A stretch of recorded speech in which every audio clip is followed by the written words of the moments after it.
Hello বন্ধুরা, আজকে অনেক দিন পরে বাড়িতে পিৎজা বানাবো। তো পিৎজা বানানোর জন্য আমি একটা ডো রেডি করে রেখেছিলাম, প্রায় 1 ঘন্টা আগে মেখে রেখেছিলাম। সেটার জন্য বেকিং সোডা, বেকিং পাউডার, নুন, তেল আর দই দিয়ে ভালো করে ডোটা মেখে 1 ঘন্টা আগে রেখে দিয়েছিলাম ঢাকা চাপা দিয়ে। তারপরে দেখো আমি এটা ওটিজিতে করব।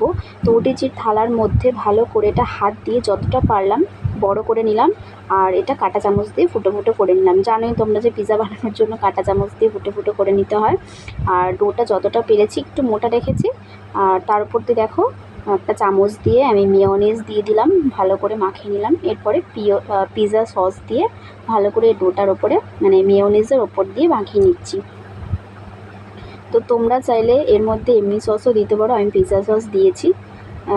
পিৎজা সস বাড়িতে ছিল তাই জন্য দিয়েছি।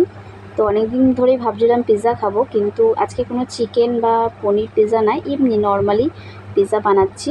তো এর মধ্যে দেখো টুকরো টুকরো করে পেঁয়াজ দিয়ে দিয়েছি কেটে কেটে, আর তার সাথে টমেটো দিয়েছি আর ক্যাপসিকামও দেবো। অনেক দিন ধরেই দিদিভাই বলছিল, মানে আমার যা বলছিল পিৎজা খাবে, তো চিকেন পিৎজা খাবে না বলে এমনি পিৎজাই বানিয়ে দিয়েছি।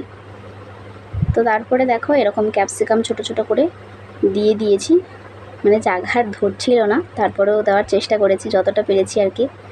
এরপরে দেবো চিলি ফ্লেক্স, যেটা আমি বাড়িতে শুকনো কড়াইয়ে শুকনো লঙ্কাগুলোকে তেলে হালকা তেলে এটা গুঁড়ো করে রেখেছিলাম, সেটাই আমি চিলি ফ্লেক্স হিসেবে বাড়িতে বানিয়ে দিয়ে দিচ্ছি এর ওপর দিয়ে।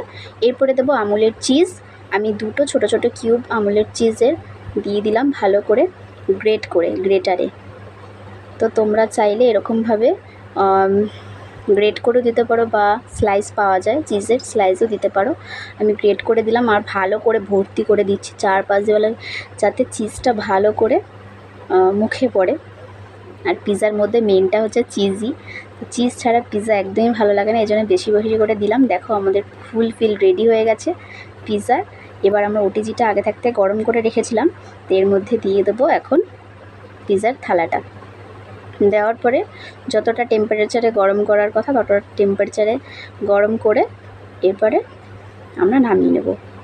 তো দেখো অর্ধেক প্রায় হয়ে গেছে, বাইরে থেকে দেখা যাচ্ছিলো এই জন্য ভিডিও করে নিয়েছিলাম।